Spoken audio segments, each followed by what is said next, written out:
నమస్తే ఓరుగల్లు 9 నేషనల్ టీవీకి స్వాగతం. తెలంగాణలో ఇంటర్ ఫస్ట్ రిజల్ట్ను రిలీజ్ చేశారు విద్యాశాఖ secretary Burra Venkatesham. Inter first year, second year రిజల్ట్ను ఒకేసారి రిలీజ్ చేశారు. ఈసారి అమ్మాయిలపై చేయి సాధించారు. ఫస్ట్ ఇయర్ ఫలితాల్లో రంగారెడ్డి, మేడ్చల్ జిల్లాలో టాప్గా నిలవగా, సెకండ్ ఇయర్ రిజల్ట్లో ములుగు జిల్లా అత్యధిక ఉత్తీర్ణతతో ఫస్ట్ ప్లేస్లో నిలిచింది. ఫస్ట్ ఇయర్ రిజల్ట్లో 60.01గా, సెకండ్ ఇయర్లో 64.19% ఉత్తీర్ణత సాధించారు. ఇక మే 24 నుంచి ఇంటర్ సప్లిమెంటరీ ఎగ్జామ్ నిర్వహిస్తున్నట్లు తెలిపారు. ఏప్రిల్ 25 నుంచి మే 2 వరకు రిటర్న్ రీకౌంటింగ్ రీవెరిఫికేషన్ కోసం దరఖాస్తు చేసుకోవచ్చని చెప్పారు.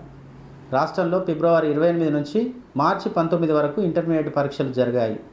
ఈ ఏడాది ఇంటర్ పరీక్షకు 9,80,978 మంది విద్యార్థులు హాజరయ్యారు. ఇందులో ఇంటర్ ఫస్ట్ ఇయర్కు 4,78,527 మంది కాగా, సెకండ్ ఇయర్లో 4,43,993 మంది విద్యార్థులు ఎగ్జామ్ రాశారు.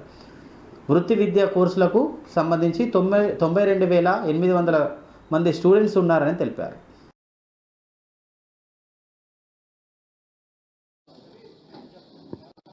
Hello,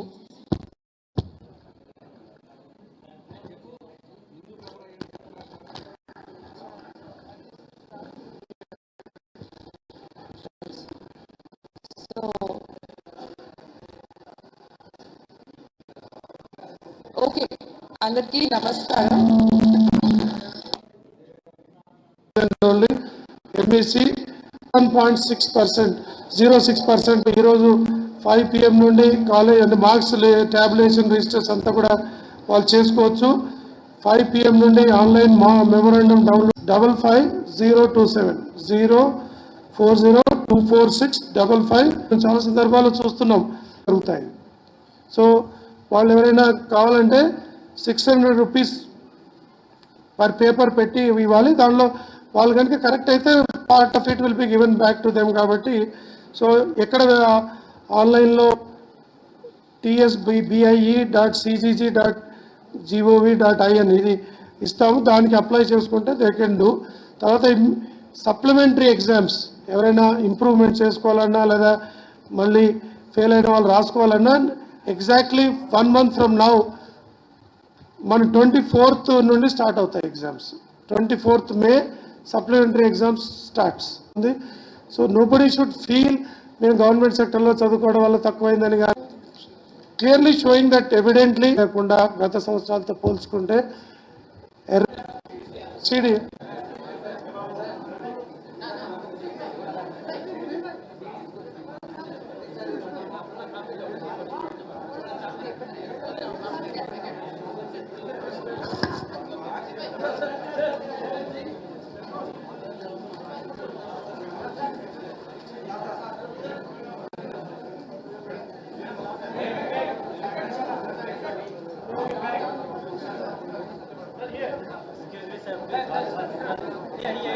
festival. The password is DROIT@24. So అన్ని capital letters DROIT@24. తెలంగాణకు రెండో రాజధానిగా వరంగల్కు అన్ని అర్హతలు ఉన్నాయని ముఖ్యమంత్రి రేవంత్ రెడ్డి అన్నారు. వరంగల్ పట్టణానికి ఔటర్ రింగ్ రోడ్తో పాటు అంతర్జాతీయ ఎయిర్పోర్ట్ను నిర్మిస్తామని హామీ ఇచ్చారు. హైదరాబాద్తో పాటు వరంగల్ను అంతర్జాతీయ స్థాయిలో గుర్తింపు వచ్చేలా నిధులు కేటాయించి అభివృద్ధి చేస్తామని తెలిపారు. ఏప్రిల్ 24వ తేదీ బుధవారం సాయంత్రం హన్మకొండ జిల్లా మడికొండలో నిర్వహించిన కాంగ్రెస్ జనజాతర సభలో సీఎం రేవంత్ రెడ్డి మాట్లాడుతూ కడియం శ్రీహరి దగ్గర కోట్ల రూపాయలు చూసి ఎంపీ టికెట్ ఇవ్వలేదన్నారు. ఆయన నిజాయితీని చూసి ఇచ్చామని తెలిపారు. మీ బిడ్డ కడియం కావ్యను ఆశీర్వదించి భారీ మెజార్టీతో గెలిపించాలని సీఎం రేవంత్ రెడ్డి పిలుపునిచ్చారు. శ్రీ మల్లికార్జున ఖర్గే గారు వరంగల్ పార్లమెంటు నియోజకవర్గ సోదరిమణి సమ్మక్క సారలమ్మ వారకులు 10 స్తంభాల గుడి గుర్తొస్తుంది. వరంగల్ జిల్లా అంటే రామప్ప దేవాలయం గుర్తొస్తుంది, మేడారం జాతర గుర్తొస్తుంది. ఏంటంటే ఈ వరంగల్ జిల్లాలో మొత్తానికి మొత్తం కాంగ్రెస్ ఎమ్మెల్యేలు గెలవాలి, అప్పుడే ఈ రాష్ట్రాన్ని మీ అందరికీ నేను సవినయంగా చెప్పదలుచుకున్నా. మిత్రులారా, ఈనాడు అందుకే మీకు మాట ఇస్తున్నా, మా మిత్రులు వరంగల్ జిల్లా గురించి, వరంగల్ ప్రాంతం గురించి ఎస్ఆర్ఎస్పి స్టేజ్ 2తో పాటు స్టేజ్ 3 దేవాదుల ఈ ప్రాంతంలో పెద్దలు కడియం శ్రీనే కాదు, ఈ ప్రాంత ప్రజలకు అండగా నిలబడాలని నిలబడి చారిత్రాత్మకమైన నగరంగా 1000 స్తంభాల గుడిలతో పాటు కాకతీయ సామ్రాజ్యంలో నిర్మించిన గొప్ప గొప్ప చరిత్ర మా ప్రభుత్వంగా మార్చుండొచ్చు. సేకరించి వీటానికి వేదికైన స్థాయిలో చదువులు చెప్పించే విధంగా మామా అల్లుళ్ళు జరిగిన దోపిడీలు బోధం. అదే మా పార్టీ అధికారులు నాణానికి బొమ్మ 7,21,000 దగ్గర తాకట్టు పెడితే లక్షలాది కోట్ల రూపాయలు ఇట్లా మన తెలంగాణకు తీసుకుంటుంటే ఆక్రమించుకునే దానికి ఒక ప్రమాదం పొంచి ఉన్నది. ఇక సోనియమ్మ నాయకత్వం, సోనియా గాంధీ, రాహుల్ గాంధీ ఇవాళ బీజేపీ వాళ్ళు. అందుకే మిమ్మల్ని అడుగుతున్నా, నిన్నగాక మొన్న హరీష్ రావు గారు ఒక మాట అన్నాడు, తీరుతా హరీష్ రావు అన్నావు కదా సిద్దిపేటకు రాజీనామా చేస్తా అని, రాజీనామా పత్రం జేబులో పెట్టుకో. ఇక ఆయన సొక్కడైనోడు కానీ ఐటీఐఆర్ కారిడార్ కానీ మత పిచ్చి ఉన్నప్పుడు పెట్రోల్ 55 మీ ఖాతాలో ఎవరికైనా ఈ అనకొండ అంతు చూసే దేశాలు రద్దు చేసి మీ ప్రాంతం నుంచి మరొక ఆడబి బాధ్యత నాది. మీరు ఆలోచన చెయ్యండి. తెలంగాణ అవసరాలు తీర్చే బాధ్యత నాది. తెలంగాణ ప్రజలకు చెప్తున్నా, రైతు రుణమాఫీ చెయ్యి. అంతర్జాతీయ స్థాయిలో పెట్టుబడులు వచ్చినప్పుడు ఒక అందమైన వరంగల్ పట్టణానికి హైదరాబాద్ నగరంలో ఉన్నట్టు ఔటర్ రింగ్ రోడ్డుతో పాటు అంతర్జాతీయ ఎయిర్పోర్ట్ ఎట్లయితే ఉందో మీకు కూడా వరంగల్ ఔటర్ రింగ్ రోడ్డుతో పాటు మీకు ఎయిర్పోర్టును నిర్మించి సరాసరి విమానం వరంగల్ దించే బాధ్యత మా ప్రభుత్వం తీసుకుంటది. వరంగల్ పట్టణానికి మహర్దశ కల్పించే బాధ్యత నేను తీసుకుంటా అని చెప్పి మా మిత్రులకు నేను తెలియజేస్తున్నా. తెలంగాణ భవన్లో బస్సు యాత్రను ప్రారంభించారు మాజీ సీఎం కేసీఆర్. తెలంగాణ తల్లి విగ్రహానికి నివాళులు అర్పించగా యాత్రను మొదలుపెట్టారు. బస్సు ఎక్కి కార్యకర్తల అభివాదం చేసి కేసీఆర్ ముందుకు సాగారు. హైదరాబాద్ నుంచి భారీ కాన్వాయ్తో మిర్యాలగూడకు బయలుదేరారు కేసీఆర్. కేసీఆర్కు మంగళహారతులతో స్వాగతం పలికారు. మహిళలు బాణసంచాలు కాల్చి సంబరాలు చేసుకుంటున్నారు. బీఆర్ఎస్ కార్యకర్తలు సాయంత్రం 5:30 మిర్యాలగూడ బస్సు యాత్రలో ప్రచారం చేయనున్నారు. 17 రోజుల పాటు బస్సు యాత్రలో 12 నియోజకవర్గాల ప్రచారం చేయనున్నారు. కేసీఆర్ బస్సుతో పాటు 25 వెహికల్స్ మాత్రమే ఈసీ అనుమతించింది. సూర్యాపేట రోడ్ షో అనంతరం కేసీఆర్ అక్కడ బస చేస్తారు. గురువారం భువనగిరికి చేరుకొని సాయంత్రం రోడ్ షో నిర్వహిస్తారు. అనంతరం ఎర్రవెల్లికి వెళ్ళి అక్కడ బస చేస్తారు. గౌరవనీయులు బీఆర్ఎస్ పార్లమెంట్ అభ్యర్థి శ్రీ కృష్ణారెడ్డి గారు రోజు నాగార్జున సాగర్ కెనాల్ భాస్కరరావు గారు ఆ టపాకాయలు ఆపమని చెప్పండి బాబు. 15 సంవత్సరాల పోరాటం తర్వాత పోయి ఏ మాత్రం వెనక ముందు కాకుండా బ్రహ్మాండంగా సాగర్ ఆయకట్టంతా నీళ్ళిచ్చి పంటలు పండించిన బంగారు నాకు భాషలో 18 పంటలకు ఏ మాత్రం వెనక ముందు కాకుండా బ్రహ్మాండంగా సాగర్ ఆయకట్టంతా నీళ్ళిచ్చి పంటలు పండించిన బంగారు పంటలు పండించిన బ్రహ్మాండంగా మిగులు కరెంటు ఉండే పద్ధతిలో మేము చేసినాం. ఆ మాత్రం కూడా మీకు చేతనైతే లేదా? సరఫరా జరిగిన కరెంటును యాజిటీగా ఇవ్వచ్చు కదా, ఎందుకు ఇవ్వలేకపోతా ఉన్నారు? మిషన్ భగీరథ బ్రహ్మాండంగా నడిచిన మిషన్ భగీరథ ఎక్కడికి పోయినారు? ఆనాడు నీళ్ల కోసమే గోస 4-5 నెలలు పెట్టి ఇదే నరేంద్ర మోడీ నేను వడ్లు కొనాని మొండికేస్తే నాతో సహా ముఖ్యమంత్రితో సహా మొత్తం తెలంగాణ మంత్రులు, ఎంపీలు, ఎమ్మెల్యేలు, ఎమ్మెల్సీలు అందరం పోయి ఢిల్లీలో ధర్నా చేసి వీళ్ళేం చెప్పినారు? 1,00,000 రూపాయలు కేసీఆర్ ఇస్తున్నాడు, మేము తులం బంగారం ఇస్తామని చెప్పినారు. 2 లక్షల రూపాయలు రుణమాఫీ చేస్తాడు. ఇస్తామని అనలేదు నిరుద్యోగ వృత్తి. తెలంగాణ కేసీఆర్ ఆనవాళ్ళ లేకుండా చేస్తామంటారు. కేసీఆర్ తీసుకుపోయి చెర్లపల్లి జైలు వేస్తామంటారు. ఈ జైళ్లకు తోకమట్ట కేసీఆర్ భయపడతాడా? 15 ఏళ్ళు పోరాటం చేసి మంచిగా నీళ్లు వస్తా ఉండే నాగాలు తీసేస్తాం అనేటువంటి కథలు చెప్తున్నారు తప్ప వీళ్ళు మనం అద్భుతంగా తీసుకొని పోవాలి. కానీ మే 13వ తేదీ వరకు ఇదే ఉత్సాహాన్ని కొనసాగించి పార్లమెంట్ సూర్యాపేటకు బయలుదేరుతా ఉన్నా. జై తెలంగాణ. అంతా సిద్ధం. బస్సు యాత్ర చివరి రోజు టెక్కలిలో బహిరంగ సభలో పాల్గొన్న సీఎం జగన్మోహన్ రెడ్డి టీడీపీ అధినేత చంద్రబాబుపై ఘాటైన వ్యాఖ్యలు చేశారు. చంద్రబాబు పేరు చెప్తే ఒక్క మంచి పని కూడా గుర్తుకు రాదని, ఎన్నికల్లో తర్వాత మేనిఫెస్టోను చెత్తపుట్టలో పడేసి చరిత్ర చంద్రబాబుదని అన్నారు. చంద్రబాబు లాగా మోసపూరితమైన హామీలు ఇవ్వలేదని అన్నారు. సాధ్యమయ్యే హామీలు మాత్రమే ఇస్తానని అన్నారు. గత ఎన్నికల్లో చంద్రబాబు ఇచ్చిన హామీలను ఒక్కటి కూడా నెరవేర్చలేదని తెలిపారు. రుణమాఫీ చేస్తానని చెప్పి రైతుల డ్వాక్రా మహిళలను చంద్రబాబు మోసం చేశాడని అన్నారు. ఇంటింటికి ఉద్యోగం ఇస్తానని, నిరుద్యోగ భృతి ఇస్తానని హామీ ఇచ్చి ఇవ్వలేదని అన్నారు. జగన్ మార్కు ప్రతి పేదవాడి ఇంట్లో కనిపిస్తుందని, అక్క చెల్లెమ్మల చిరునవ్వులతో కనిపిస్తుందని, ప్రతి గ్రామంలో కనిపిస్తుందని అన్నారు. మాట మీద నిలబడే జగన్ కావాలా, మోసం దగా చేసే చంద్రబాబు కావాలో ఆలోచించాలని జగన్మోహన్ రెడ్డి ప్రసంగించారు. సిద్ధం సభలతో వచ్చిన సిద్ధం కాదు, ఇది మనందరి ప్రభుత్వం.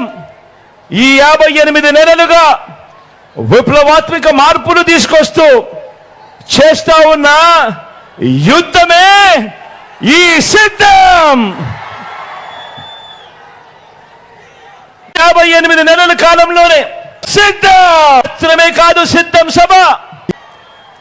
కాబట్టి ఇంతగా సిద్ధమైన సమాజంతో, అధికారంతో ప్రజలను లూటీ చేసి దోచుకోవడానికి, దోచుకున్నది పంచుకోవడానికి వీళ్ళకు అధికారం కావాలట. మరో వంక మీ బిడ్డ కరోనా లాంటి కష్టంలో కూడా మీ బిడ్డ ఎప్పుడు సాకులు ఎత్తుక్కోలేదు.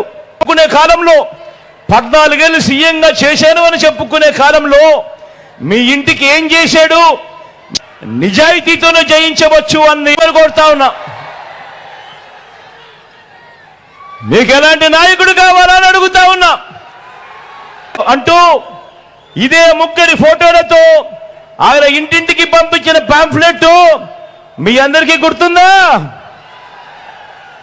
ఈ పాంఫ్లెట్ కనిపిస్తా ఉన్నాయా? ఈ ఫోటోలు ముఖ్యమైన హామీలు అని అంటూ పక్కనే చంద్రబాబు పక్కనే దత్తపుత్రుడితో పాటు ఆయన ఢిల్లీ నుంచి తెచ్చుకున్న మోడీ గారి ఫోటో కనబడతా ఉన్నాయా? 14,205 కనీసం ఒక్కటంటే ఒక్కటైనా నెరవేర్చాడా అన్నాడు. లైట్ బటన్ ఆన్ చేసి పేదల భవిష్యత్ కొరకు మనకు విలన్ ఎందుకు నచ్చడో ఆశీస్సులు వారిపై ఉంచవలసి. ఆముదాల వలస నుంచి మీ అందరికీ పరిచయం ఉన్న వ్యక్తి, మన స్పీకర్గా కూడా తాను ఇవాళ ఉన్నాడు. తమ్మినేని సీతారామన్న నిజంగా నాకు తండ్రి లాంటి వాడు, మంచివాడు, సౌమ్యుడు. ఎన్నికల్లో కరీంనగర్ ఎంపీగా బీఆర్ఎస్ అభ్యర్థి వినోద్ కుమార్ గెలిస్తే తాను రాజకీయ సన్యాసం తీసుకుంటానని బీజేపీ అభ్యర్థి బండి సంజయ్ సవాల్ విసిరారు. ఈ సవాల్ను కేసీఆర్ స్వీకరించాలని డిమాండ్ చేశారు. ఇవాళ కరీంనగర్ చొప్పదండిలో ఆయన మీడియాతో మాట్లాడుతూ ఎన్నికల్లో బీఆర్ఎస్కు ఒక్క ఎంపీ సీటు రాలేదన్నారు. ఢిల్లీ లిక్కర్ స్కామ్ కేసు అంతా ఫేక్ అని, అది మోడీ సృష్టించిన కేసు అని చెప్పిన వ్యాఖ్యలపై మండిపడ్డారు. లిక్కర్ స్కామ్ కేసుపై కోర్టులో విచారణ జరుగుతుందన్నారు.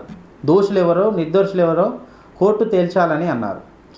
లిక్కర్ కేసును కవిత కడిగిన ముత్యంలా బయటకు వస్తుందని కేసీఆర్ చెప్తుంటే నవ్వొస్తుంది. కేసీఆర్ అన్నట్లుగా లిక్కర్ స్కామ్ కేసులో ఎమ్మెల్యేల కొనుగోలుకు కేసులు అసలు ఈ సంబంధాలు ఏంటో కొట్టిపారేశారు. సీఎం రేవంత్ రెడ్డి బీజేపీలోకి వస్తున్నాడని వినిపిస్తున్న వార్తలపైన ఆయన స్పందించారు. 14 రూపాయలు వస్తాయి. అంటే 500 రూపాయలు బోనస్ ఇస్తాను. 6,000 పాఠశాలలు 700 కోట్ల రూపాయలకు మాత్రం పైసలు ఇవ్వంటున్నాడు. నేనే లాంటి దెబ్బలు తినాలి. ఆరోగ్యశ్రీ పైసలు నోటిఫికేషన్ ఇస్తాను దొంగ మోడీ గారు ప్రధానమంత్రి అయిన తర్వాత 2,100 చిల్లర రూపాయలు ఓట్లు అడుగుతున్నాం. ఇవాళ ఆయన ఏమంటాడు, ఇవన్నీ ఆయనకు చెవులకు వినబడతలేవు, కళ్ళకు కనబడతలేవు. ఏమంటే బాత్రూమ్లు కడితే ఓట్లు వేస్తారా అంటే 55 సంవత్సరాలు కాంగ్రెస్ పార్టీ దేశాన్ని వెళ్ళింది. అప్పుడు ఇప్పుడు ఇక్కడ మొరుగుతున్నటువంటి కాంగ్రెస్ పార్టీ అభ్యర్థి ఎవరో ఇప్పుడు తెలియదు. కోసం పనిచేయాలి అందరు కోరుకుంటున్న సందర్భంలో మీ అందరి ఆశీర్వాదంతో ఇలా తప్పకుండా నేను గెలుస్తానని నమ్మకం, భారీ మెజార్టీతో గెలుస్తానని నమ్మకం నాకు ఉంది. కాబట్టి తప్పకుండా మీకు సేవ చేసే అవకాశం ఇవ్వాల్సిందిగా మీ అందరికీ విజ్ఞప్తి చేస్తూ హైదరాబాద్లో కాంగ్రెస్ గెలుపు ఖాయమని సీఎం రేవంత్ రెడ్డి అన్నారు. దానం నాగేందర్ నామినేషన్ ర్యాలీలో పాల్గొన్న సీఎం సికింద్రాబాద్లో ఏ పార్టీ గెలిస్తే కేంద్రంలో అదే పార్టీ అధికారంలోకి వస్తుందని ధీమా వ్యక్తం చేశారు. సికింద్రాబాద్లో దానం నాగేందర్ గెలిస్తే కేంద్రంలో కీలక పదవి ఇప్పించే బాధ్యత తనదన్నారు. సికింద్రాబాద్ నుంచి ఎంపీగా గెలిచిన కిషన్ రెడ్డి రాష్ట్రానికి ఏం చేశారని ప్రశ్నించారు. జంట నగరాలు వరదల్లో మునిగితే కిషన్ రెడ్డి ఎక్కడికి పోయారని అన్నారు. కేంద్రం నుంచి కిషన్ రెడ్డి పైసా వరద సహాయంకి తేలేదన్నారు. గ్రేటర్ సిటీకి మెట్రో, కృష్ణా గోదావరి నీటిని తెచ్చిన ఘనత కాంగ్రెస్దేనన్నారు. కేసీఆర్ సికింద్రాబాద్ టికెట్ను బీజేపీకి తాకట్టు పెట్టారని ఆరోపించారు. కేసీఆర్ పద్మారావును ఓడించి కవితకు బెయిల్ తెచ్చుకుంటారని విమర్శించారు. పద్మారావు నామినేషన్కు కేసీఆర్, కేటీఆర్ ఎందుకు రాలేదో చెప్పాలని అన్నారు. బీఆర్ఎస్కు ఓటేస్తే బీజేపీకి లాభం జరుగుతుందని, బస్తీలు బాగుపడాలంటే కాంగ్రెస్కు ఓటేయాలని చెప్పారు. సికింద్రాబాద్లో బీఆర్ఎస్కు ఓటేసి మూసి మురికివాడలో వేసినట్లే విమర్శించారు.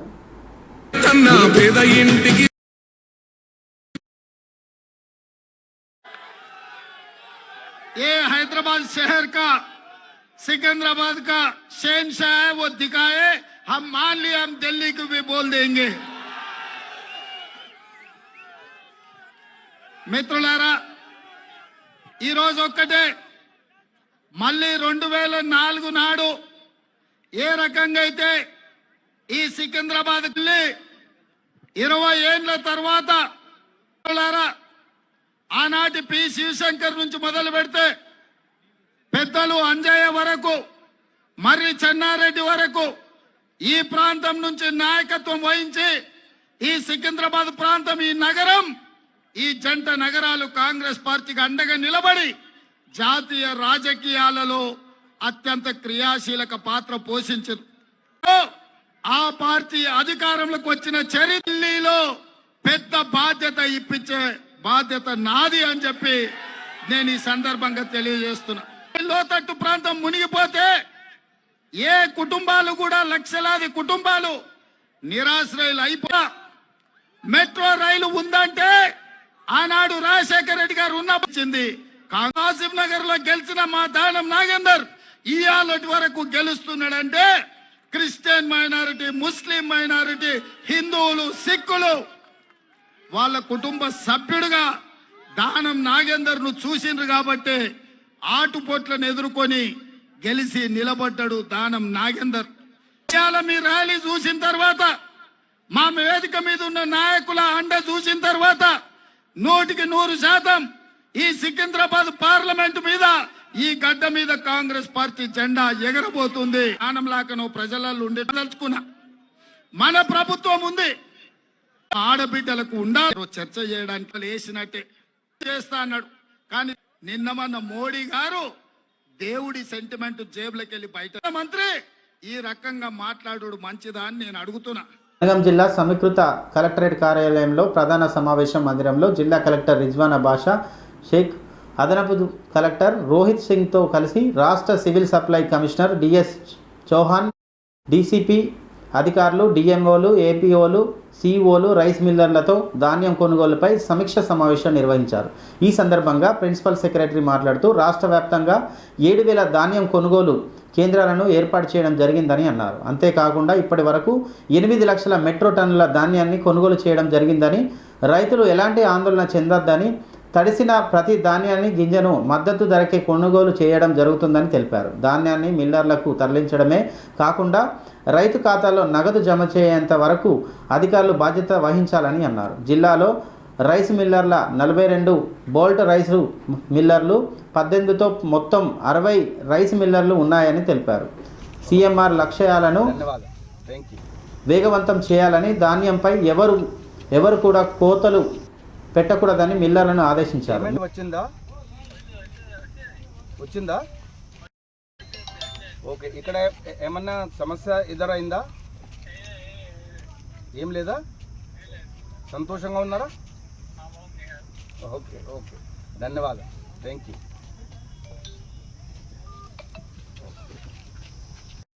లోక్సభ ఎన్నికల నామినేషన్ల ప్రక్రియలో భాగంగా 6వ రోజైన బుధవారం నల్గొండ పార్లమెంటు నియోజకవర్గానికి నామినేషన్లు దాఖలు చేశారు.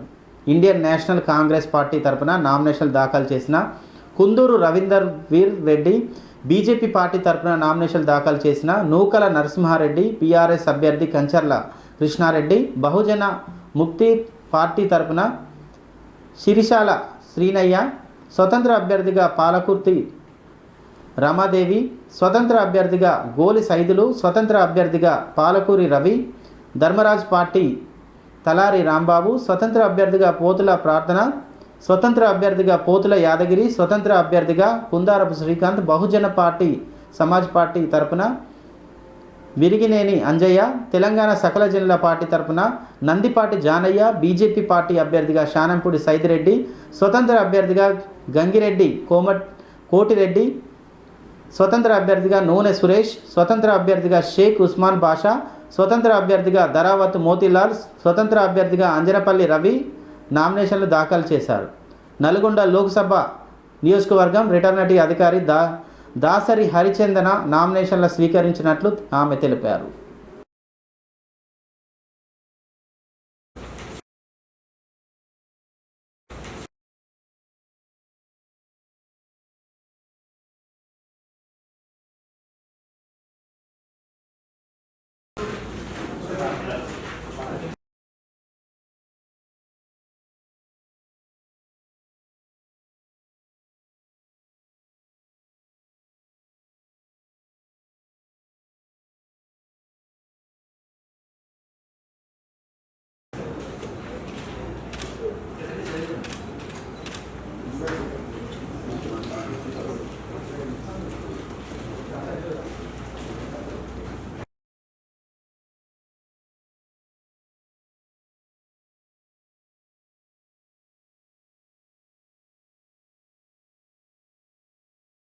మే 13వ తేదీన జరగనున్న లోక్సభ ఎన్నికలలో ఓటు వేసేందుకు ఉపయోగపడే ఓటర్ సమాచార స్లిప్పులను బూత్ స్థాయి అధికారులు సంబంధిత పోలింగ్ కేంద్రాల పరిధిలో ఓటర్లకు అందజేయాలని హన్మకొండ జిల్లా అదనపు కలెక్టర్ వెంకటరెడ్డి అన్నారు. హన్మకొండ జిల్లా కలెక్టరేట్లో సమావేశ మందిరంలో వరంగల్ పశ్చిమ నియోజకవర్గ పరిధిలో బిఎల్ఓలకు ఓటర్ సమాచార స్లిప్పులను పంపిణీ పై అవగాహన కార్యక్రమాన్ని బుధవారం నిర్వహించారు.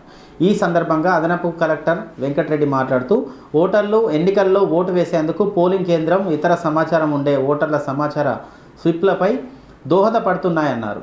ఓటర్ సమాచార స్లిప్లపై ఈ నెల 25వ తేదీ నుంచి మే 8వ వరకు ప్రతి ఓటర్కు అందజేయాలని అన్నారు. ఓటర్ సమాచార స్లిప్లకు సంబంధించిన వ్యక్తులకు, కుటుంబ సభ్యులకు అందించే సంతకాలు తీసుకోవాలని అన్నారు. వేరెవరికి కూడా ఏకమొత్తంగా అందించబడవని అన్నారు. ఎన్నికలలో ఓటింగ్ శాతాన్ని పెంచేందుకు బిఎల్ఓలు కృషి చేయాలని తెలిపారు.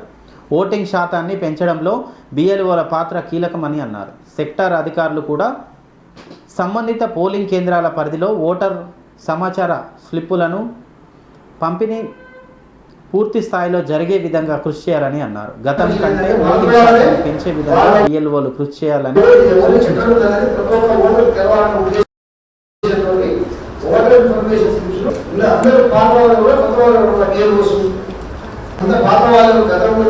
తీసుకోవాలి. ఏంటంటే అవగాహన ఉంటుందన్న ఉద్దేశం మీకు చెప్తున్నా. పర్టికులర్గా మన Hanamkonda urban area, rural area, గ్రామీణ ప్రాంతాలలో ఎట్లయినా 80%, 85%, 86%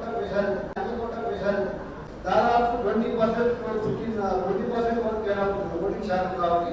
అది అందరూ కూడా మనం ఎలక్షన్ కమిషన్ మన మైండ్ ఆఫ్ చేసుకోవాలి. మనం ఈసారి ఓటింగ్ శాతం పెంపొందించాలి.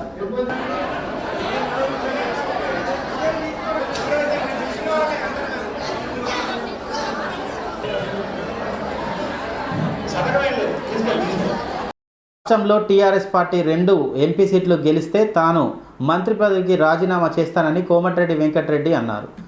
నల్గొండ క్లిక్ టవర్ సెంటర్లో జరిగిన రోడ్ షోలో ఆయన మాట్లాడుతూ కేసీఆర్ దమ్ముంటే తన సవాల్ను స్వీకరించాలని డిమాండ్ చేశారు. టీఆర్ఎస్ పార్టీని అయిపోయిందని, ఇక కారు షెడ్డులో ఉండాలని కోరారు. పెండింగ్లో ప్రాజెక్టులను పూర్తి చేయకుండా నల్గొండ జిల్లాకు వస్తున్న కేసీఆర్ సిగ్గుపడాలని ఘాటు వ్యాఖ్యలు చేశారు. నల్గొండ పార్లమెంటులో మనకు పోటీ ఎవరు లేరని తెలిపారు. ఇప్పటికే గెలుపు ఖాయమైందని, మెజార్టీ కోసం మనమంతా పనిచేయాలని కార్యకర్తలకు సూచించారు.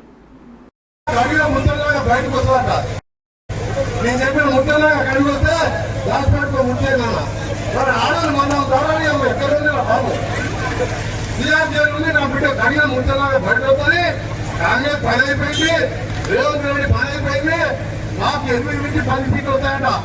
కానీ కేసీఆర్ ఒక్కటే త్యాగం చేస్తున్నారు. శ్రీకాంత్ గారి తెలంగాణ కోసం త్యాగం చేసినాడు. ఈ నల్లుడు పెట్రోల్ వేసుకున్నట్టు పోసుకొని అగ్గిపెట్టి దొంగ యాక్షన్ చేస్తే, నువ్వు దొంగ దీక్ష తినుకుంటా ఉత్పాదించుకుంటా దొంగ దీక్ష చేస్తే, ఇవాళ మా శ్రీకాంత్ గారి కాసుకొని జై తెలంగాణ అనుకుంటా మండలంలో కాసుకొని వస్తున్నాయి. విజయాల సాక్షిగా చెప్తున్నా, నీకు దమ్ముంటే 2 సీట్లు వెళ్ళరా, నేను నా మంత్రి పదవి రాజీనామా చేస్తాను. అది ఉన్నాడంటే అది డొక్కు కారు, చెట్ల పడ్డ కారు. 10 ఏళ్ళు 1 ఏళ్ళు కట్టినా మీకు ఒక రేషన్ కార్డు ఇచ్చిందా, ఒక ఉద్యోగం ఇచ్చిందా? మరి రేవంత్ రెడ్డి గారు ఏం చెప్పారు? 3 నెలలకు ఉద్యోగం. నాయకులందరికీ, కార్యకర్తలందరికీ నల్గొండ జిల్లాలో ఇండియా కూటమి అభ్యర్థిని పరిపాలన ఓరు ఘోర కాదు, ఆఖరికి రాజ్యాంగాన్ని కూడా ముక్క చిక్కలు చేసేటువంటి పరిస్థితికి వచ్చింది. అందుకని ప్రజాస్వామ్యాన్ని పరిరక్షించడానికి ఇవాళ అనేక పార్టీలు కూడి మనం ముందుకు సాగుతున్నాం. అందులో ప్రధాన భాగమైనటువంటి సిపిఎం, సిపిఐ నల్గొండ జిల్లాలో మీ పాత్రను నిర్వహించి ప్రజల జీవితాలతో చెలగాటమాడిన జలగా సైకో జగన్ అని తెదాపా అధినేత చంద్రబాబు విమర్శించారు. శ్రీకాకుళంలో మహిళలతో నిర్వహించిన ముఖాముఖిలో ఆయన మాట్లాడారు. ప్రజల జీవితాలను తలకిందులు చేసిన దద్దమ్మ ప్రభుత్వం అని ఆగ్రహం వ్యక్తం చేశారు. మహిళలకు తెదాపా పుట్టినిల్లు అని చెప్పారు. తాను మొదటి నుంచి మహిళా పక్షపాతిని తెలిపారు. మీ కుటుంబాలకు పెద్ద కొడుకులా సేవ చేస్తున్నానని అన్నారు. 5 ఏళ్ల వైకాపా పాలనలో ప్రజలు చాలా ఇబ్బందులు పడ్డారని వివరించారు. ఎన్నికలకు నేటి నుంచి 19 రోజులు మాత్రమే ఉందని, మే 13న వైకాపాకు దిమ్మ తిరిగే తీర్పు ఇవ్వాలని, ఆ పార్టీని బంగాళాఖాతంలో కలిపివేయాలని, అసమర్థత చాతగాని ప్రభుత్వంలో అన్ని ఇబ్బందులే ఉన్నాయని తెలిపారు. సమర్థవంతమైన ప్రభుత్వం నాయకత్వం ఉంటేనే మీ జీవితాలు బాగుపడతాయని చంద్రబాబు తెలిపారు. మేమంతా అధికారంలోకి వచ్చాక అమ్మకు 100 కింద ప్రతి బిడ్డకు 15,000 రూపాయలు ఇస్తామని, ఆడబిడ్డలను లక్షాధికారులను చేయడమే నా లక్ష్యమని, ప్రతి ఇంటికి కుళాయి ద్వారా మంచినీటి సరఫరా చేస్తామని చంద్రబాబు ముఖాముఖి సభలో మాట్లాడారు. ఇవ్వాలని చట్టం తీసుకొచ్చిన పార్టీ తెలుగుదేశం పార్టీ. రాజకీయాల్లో ప్రాధాన్యత ఇవ్వాలని స్థానిక సంస్థల్లో రిజర్వేషన్లు పెట్టిన పార్టీ. ఉద్యోగాల్లో కాలేజీల్లో 33% రిజర్వేషన్లు పెట్టి ఆడబిడ్డల్ని ఈరోజు చూస్తే ఒకప్పుడు వరకట్నం, ఇప్పుడు రివర్స్ కట్నం ఇచ్చే పరిస్థితికి వచ్చారు. మగవాళ్లే కట్నం ఇచ్చి మా ఆడబిడ్డల్ని సెలెక్ట్ చేసుకునే రోజు ఒకటి అడిగి ఆలోచించాలి. 726 ఇప్పుడు ఎంతమ్మా? 11 మళ్ళీ 13,000. 40 సంవత్సరాలుగా కష్టపడి ఇస్తున్నా. మూడోది మీ ఖర్చులు తగ్గిస్తాను. 5 ఏళ్లలో ప్రతి ఇంటికి మంచినీళ్ళు ఇచ్చే బాధ్యత నాదని మరొకసారి మీ అందరికి హామీ ఇస్తున్నా. మళ్ళా నేను వచ్చిన తర్వాత ఆవిడ ప్రావిడెంట్ ఫండ్ ఇవ్వాలి, పిఎఫ్ ఇవ్వాలి, డిఏలు ఇవ్వాలి, టీఏలు ఇవ్వాలి. మీ బకాయిలు కూడా చెల్లించబోయేది తెలుగుదేశం ప్రభుత్వమేనని చెప్పి మరొకసారి విజ్ఞప్తి చేస్తున్నా.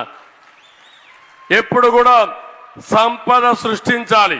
ఒక అనౌన్స్మెంట్, మినిమం వేజ్ కనీస వేతనాల్ని నరేగాలో అమలు చేసే బాధ్యత నాదని మీ 2 ఎన్నికల కంటే మెజారిటీ ఓట్లేసి ఒకే మాట చెప్తున్నారు కోరుకుంటూ ఇప్పుడు ఇతర రాష్ట్రాల్లో 1500 మంది వివిధ రాష్ట్రాలు కొన్ని విచిత్రమైన ధోరణులు ఉన్నాయి. కూడా 19 రోజులు బాగా ఉధృతంగా పనిచేయండి, బాగా పనిచేశారు, అభినందిస్తున్నా.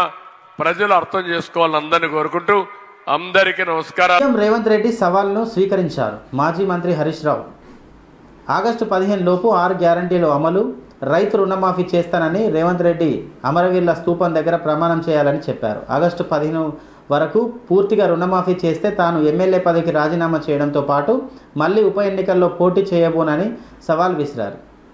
ఒకవేళ రుణమాఫీ చేయకపోతే రేవంత్ సీఎం పదవికి రాజీనామా చేస్తారా అని సవాల్ విసిరారు. తనకు పదవి కంటే తెలంగాణ ప్రజల సంక్షేమమే ముఖ్యమని అన్నారు. గతంలో కొడంగల్లో ఓడిపోతే సన్యాసం తీసుకుంటానని చెప్పి తోక ముడిచి మాట తప్పిన వ్యక్తి రేవంత్ రెడ్డి అని విమర్శించారు హరీష్ రావు. 6 గ్యారంటీలను డిసెంబర్ 9న అమలు చేస్తానని మాట తప్పింది కాంగ్రెస్ పార్టీ అని, 6 గ్యారంటీలను చట్టబద్ధమైన చేస్తానని చెప్పింది కాంగ్రెస్ పార్టీ అని అన్నారు.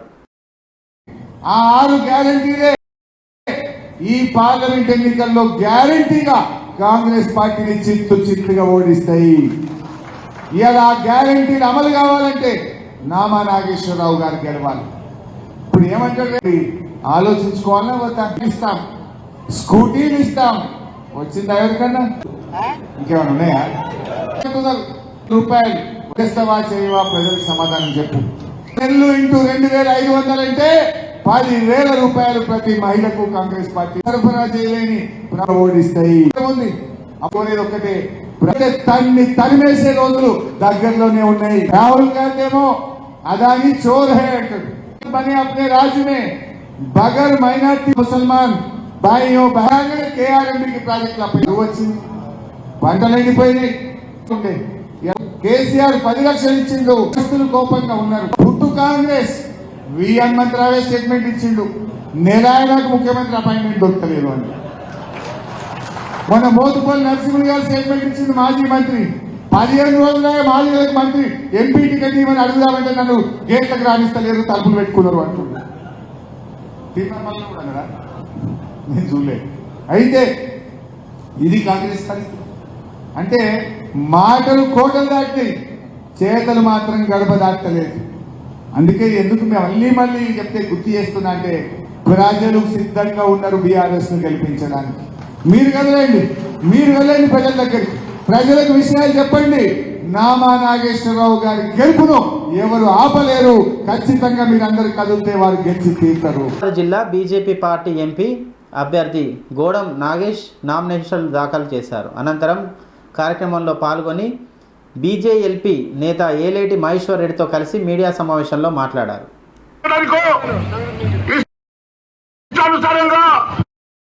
దేవతల మీద కొట్టు పెడుతున్నటువంటి నువ్వు లేక ఎక్కువ రాష్ట్రంలో కనీసం 4 సీట్లు గెలవలేని పరిస్థితుల్లో ఉన్నవని నీకు ఎంతసేపు ఎమ్మెల్యేల ఫిరాయింపుల కోసం ఇష్టమైనటువంటి 15 వేసుకుంటున్నావు. దీంట్లో మా భారతీయ జనతా పార్టీ గెలుపుని అడ్డుకునే ఆదిలాబాద్ పార్లమెంట్ భారతీయ జనతా పార్టీ అభ్యర్థిగా కార్యకర్తలు ఈరోజు ఆదిలాబాద్ పార్లమెంట్ నియోజకవర్గం అత్యధిక మెజార్టీతో గెలవబోతుందని మొన్న ముఖ్యమంత్రి గారు వచ్చి ఇక్కడ రెచ్చగొట్టే ప్రసంగంతో పాటు మళ్ళీ తప్పుడు హామీలు ఇవ్వడం జరిగింది.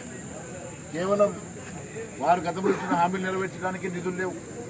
మళ్ళీ ఇక్కడ తుమిడేటి అని, కుప్టి అని, సీసీ అని, పునరుద్ధరణ అని మళ్ళీ తప్పుడు వాగ్దానం చేస్తున్నటువంటి రేవంత్ రెడ్డి గారు ఇచ్చిన మాట కట్టుబడి నువ్వు ఇవన్నీ కూడా పూర్తి చేయకుంటే నీకు మళ్ళీ సార్ ఆదిలాబాద్లో మా ప్రజానికం కాలు పెట్టనీయాలని తెలియజేస్తా ఉన్నా.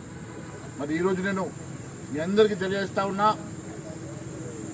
ఆదిలాబాద్లో భారతీయ జనతా పార్టీని ఓడగొట్టడానికి ఈరోజు టీఆర్ఎస్ కాంగ్రెస్ పార్టీకి ఒకటైంది.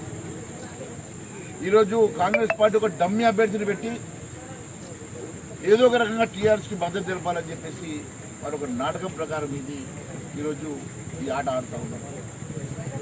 ఈరోజు వారిద్దరు ఒకటైపోయి ఏదో ఒక రకంగా భారతీయ జనతా పార్టీ గెలుపును అడ్డుకోవాలని ప్రయత్నం చేస్తూ ఉన్నారు కదా.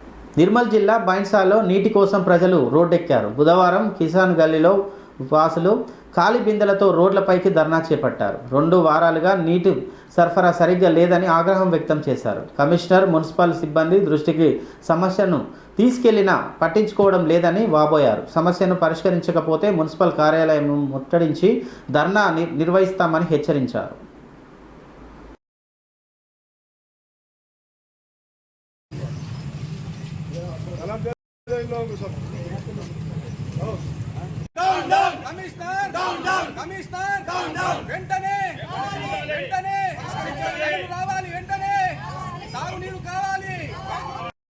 ఈ వార్తలు సమాప్తం. మరో వార్తలతో మళ్ళీ కలుద్దాం. చూస్తూనే ఉండండి ఓరుగల్లు 9 నేషనల్ టీవీ.